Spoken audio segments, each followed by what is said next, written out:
When it comes to Easter, this is what Jamaican always get.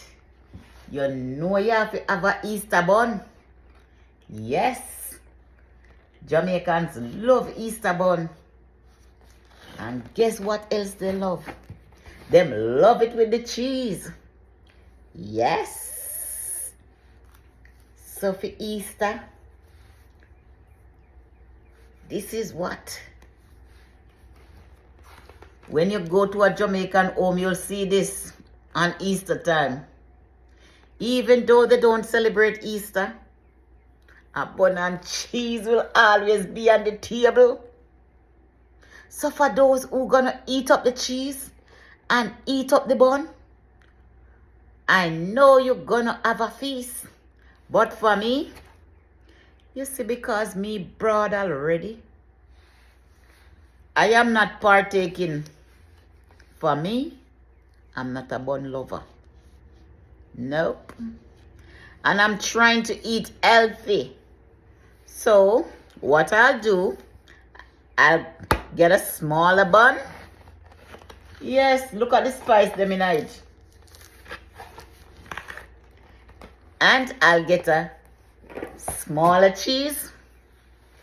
And then I'll take a sliver and taste it. I am not a celebrant of Easter. I don't celebrate Easter. But for my home, you can have a piece of cheese if you come.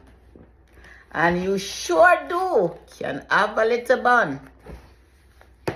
But when it come to bun, Jamaican man, them beat all cockfight. Because them have a saying,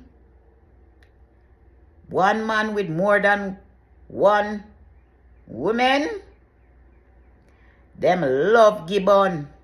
And when they gibbon, them no eat with no cheese. You know what that mean? For you who don't understand, it mean some Jamaican men's, not men's, some Jamaican men love to cheat. And a name for cheating is called bun, but not this one. Without cheese, not this one.